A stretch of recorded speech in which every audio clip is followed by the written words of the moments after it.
ذاك وينادا مروقينا ديفيستا ديدبكينا ماريستا دنبالكيغ وباقي دفتيسو أقولي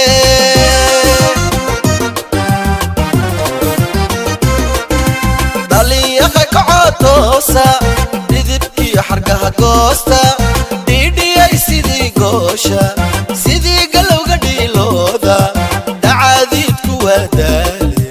دورت ذاك وينادا مروقينا ديفيستا ديدبكينا ماريستا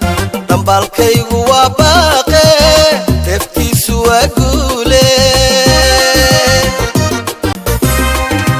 دالي يخيك عطوسا ديدبكي حرقها قوستا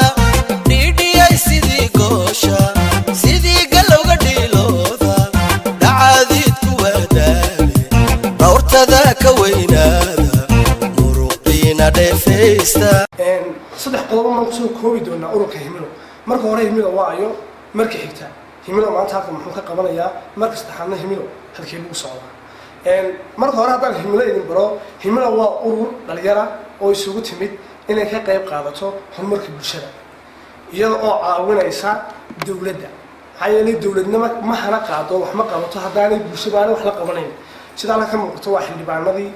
hinjinaya dhaqaajinaya hawlaha dawladda himilana waxay u taagan tahay bulshada daryeelkeeda iyo wixii ay la qaban karayso inay la qabato waana ururka ku magacaaban himilo sida magaciisa ka muuqdana himilo meel dhow ma socdo meel dheer buu socdaa markii xigta himilo maanta halkan muxuu ka qabanayaa himilo maanta wuxuu halkan ka qabanayaa inuu fuliyo mid ka mid ah qorshayaasha iyo mashruucyada u yaala inuu kaga qayb qaato horumarinta iyo qurxinta magaalada hadday noqoto bilicdeeda oo ay xildhibaanaduna marag u yihiin kana qayb qaadanayaan wixii taliyo tusaalana halkan looga fadhiyo himilo wuxuu fulinayaa mashruucii ugu horeeyay oo ah iftiiminta magaalada ku soo hagaagtay goobtii iyo goortii ugu habboonayd oo ah bisha barakaysan 10keedii dambe xilli loo wada kacayo leelka waalidiinteena dad badan ma ay habeenkii u guuri doonaan si ay Ilaahay u baryaan 10ka dambe khayrka badan inagoo taa ka duulina waxaan ugu talagalnay si aan wadooyinka ugu iftiimino inaan wuxuun kala qabanno iftiiminta magaalada habeenkii waa mid ka mid ah qorshayaasha himilo habowga noqdo kuugu yar ee ugu hooseeyay himilo halkee ugu socdaa himilo sida magaciisa ka muuqda meel dheer buu socdaa ururka himilo hadda wuxuu jiraa 5 bilood waxaana la aasaasay bishii koobaad 18keedii maalin Arbaca himilo wuxuu socdaa san hore idinku sheegnay inuu wax ka qabto magaalada hadday noqoto wadooyin oo uu kaabo cidii wax ka qabanaysa dawladda shaqo ku leh hadday noqoto maxay ahaydeen bilic iyo dhalaalinba isagoo dhan ma moodo inuu maxay ahaydeen dawladda hoose fictionkeega uu garab istaagay waana dhankii bulshada looga baahnaa hadda waxaan kusoo bandhigaynaa mashruucii ugu horeeyay ah magaalada iftiimino waxa daawaha noo saaran oo diyaar u nahay inaan maxay ahaydeen in kale aan qabanno wadooyinka ugu horeeyaan himilo ورمينا وقرر بلا بروفيت أما بلا فائدة طبعا هملو فائدة ولا يهم مال بوسع فائدة ولا هنا وحوي بشدي سنة وحلقته مجالنا وقرحية وما بلعنا سعودي عن هالكن آد وهم بريين يا قراه الشرف طلع ديجان كأن كميت كهاي وحن قرين آد وسلام يا قدوميها أنا اسمها عمر إلى يجمعاله وحن قرين هالكن وجم هذا علنا يا كل طاقة قصة قريب قلي sida maaliyadda Somtel iyagana aad baan uga mahad celinaya marka aan eegno qorshaha himilo bini'aadamku hadduu isku tago uu fikir keeno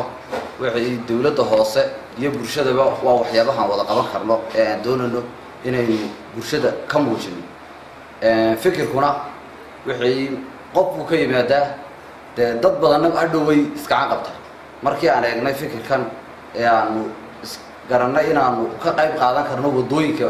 meelaha googa waynu aragnay biyaha marka xaafad kasta gulaacad bay ku soo dhaawaca yar gaadhi hadduu qofku bixiyo $3 halka uu sibdhin kara waxayna noqon kartaa meelaynu badbaadin karno leerka waynu aragnay kuwii sare inay dad baabuur baa jiida dad baa ogaan u xada bilicduna boorma waxaan aragnay shirkadaha leerka horta way u hagar baxaan laakiin waxaan u hagar bixin dadkeega waxaad aragtay buurta shaqaale hadaad qorto boormo madowdahay 10 habeen waxaad moodaa tuulooya taana waxa keentay leerkii dibadda oo u bilaasha in ay dadku gashan kari waayeen wadooyinkuna saasay noqdeen waxaad arkaysaa dad waaweyn oo magaalada iyagoo baabuur ku dhex wata marka ay dhigaan geerashka madowga maraya hadhowna ama mobilka ama muftaxu ka laabo toosh ku raadinaya noo taana inaynu ka korno oo aan ugu tala galnay in habeen iyo maalinba ay shidnaadaan baaladaasi si tabaruca waxa kale in halkan aad uga mahad celinayaa wasaaradda maaliyadda wasiirka maaliyadda Marwe Samsam oo yadna ballan qaaday inay qayb ka qaadato horumarka gobolka waxaan kale halkan ugu mahad celinayaa wasiirka hawlaha guud Cali Marraxaan oo isna ballan qaaday wadooyinka ay ku shaqada leeyihiin inuu isna wixii gaamula si tabarucaada aw qayb ka qaato halkan waxaynu aragnay traffic waxa isku yimaada afar wado waxaan samayn karnaa siiro aan baabuurta ku kala badbaadino inta badan maadaay tahay gobolkeenu male calaamad oo kaga duwan yahay gobolada kale hargeysa waynu aragnay diyaarad beelaga gobolada kale qaar beebeba yaala qaar kale maxaa boormo calaamada aqoonta inaynu halkaa ku samayno taalo buugii qallaynu u leenahay ishii boormaynu u lahayn ishii boorman way badan meelan magaaladii baa gaadhay taasina waa fikir waxaana de halkaana waa laga samayn karaa meelo kale wadooyin waa laga samayn karaa meelaha wadooyinka ballaadhana marka waxaan odhan lahaa golaha deegaanka aad baan ugu mahadnaqayaa inaynu isgarab istaagno cid kastoo fikir wadana waa waajib iyo waa wixii laynoo soo doortay dadkuna waxaan aaminsanahay horumarka way jeceliin laakiin waxaad moodaa inuu gaab inagu jiro oo hadduu mashruuc soo baxo oo la yidhaha mashruuca ciddaasaa kontraadkaa ku guulaysatay inay tobaneeriinayso oo laysla degayo boormana hal mashruuc oo ka socda ma jiro sababta uga socon laayahayna wixii waan iseeganaa waa laysla degaa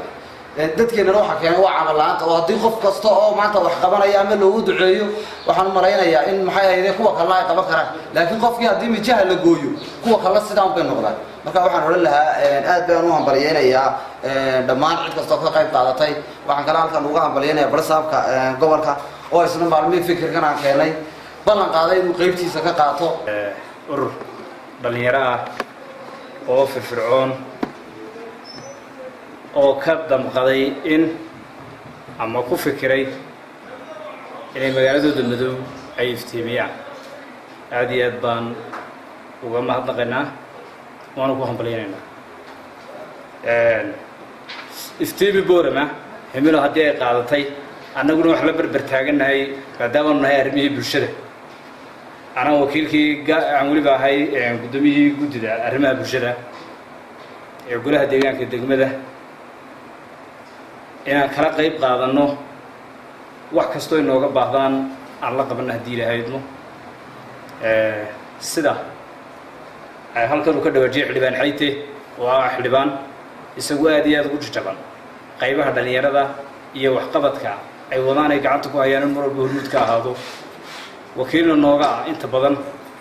oo baylihii halkaa ka soo bixi lahayda shaksiga naga daboola wuxuu halka ka dhawaajiyey in mas-uuliyiinta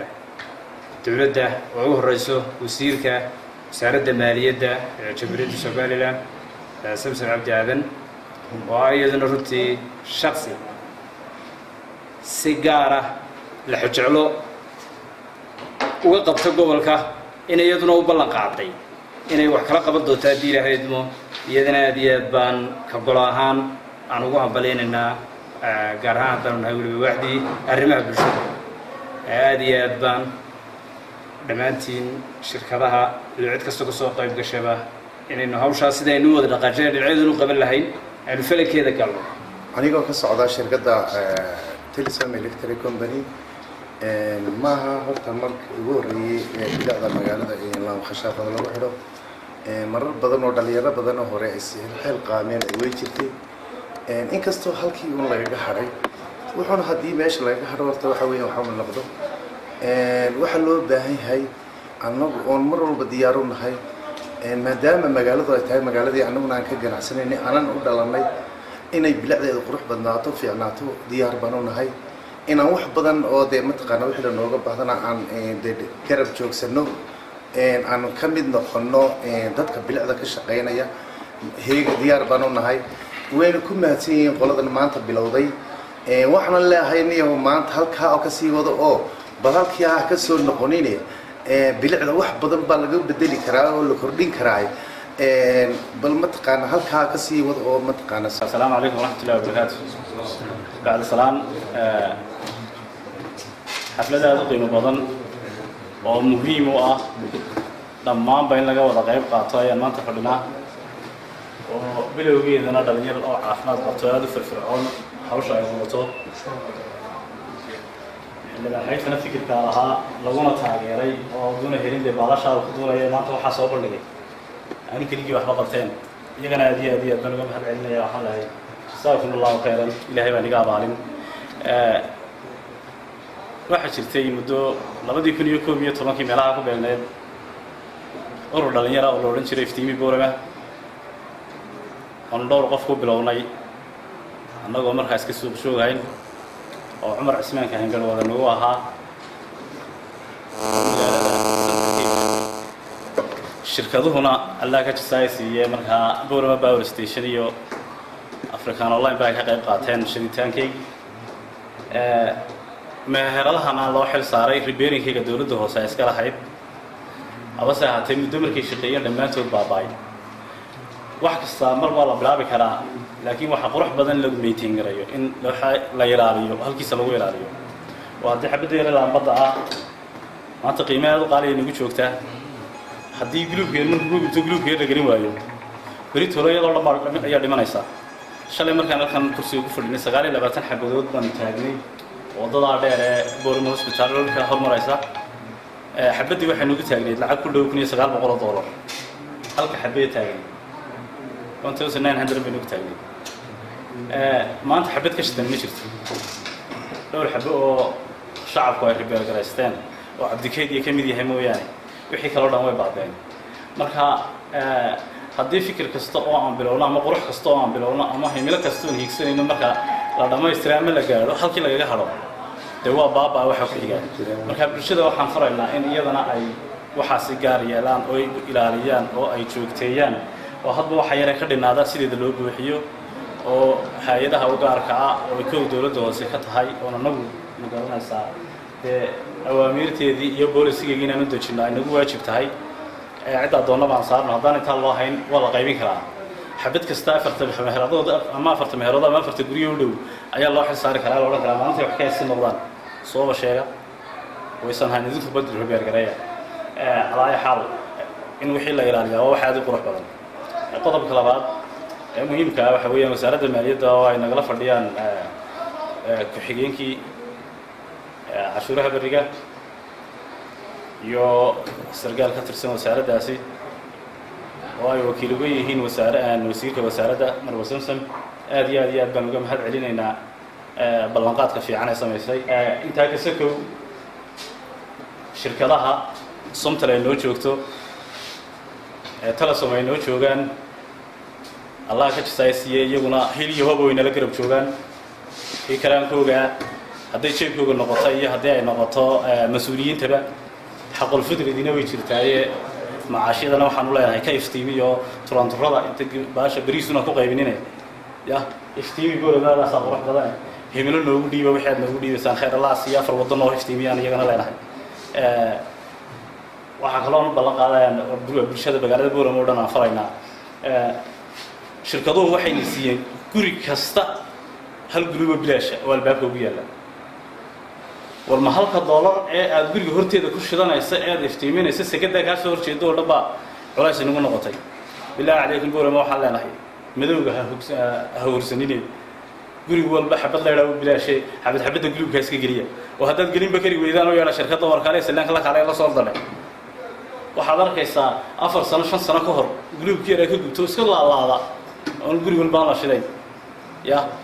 waxaan bulshada markaa ka codsanaynaa والجوري والبحر ديك حبيت الجوري كلية أفريقيا الله شدو مجال الدموع نوريسا جوري كستاي سجى الله بخيري افتيمين تجورا حلنا بخير لماذا يسكت أيوه ماذا يقول تسكن إنسان يسكت أيوه افتيم بالني وضعيه جروب غير جري وضع شدا مجال الدموع إنه افتيم دون تاينا قلنا وضع افتيم دون أما وضع شد ما ينادى مانتين أنت أبيات بان أصول ويننا ده يرضى magaca wanaagsan la baxay insha Allah himilo inuu himiladeedu fogaatana aan rajaynayna hadii la haydmo waxa weeyaan barnaamijkan hadda ay halka ku soo bandhigayna waa barnaamij aad iyo aad muhiim u ah magaalada bilicdeeda nabadgelyadeeda iyo horumarkeedaba kuwa horena u jireen laakiin inaga dhabta kaliya haystaa waxba la xurinaa laakiin ma joogteen marka waxaa la xoreeyo hadhow toole xataa wuxuu noqdaa wax waddanka o dhan wada gaadha laakiin halkii laga xoreeyey aan ka jirin insha allah markaa waxaan rajeynaynaa inaan inagoo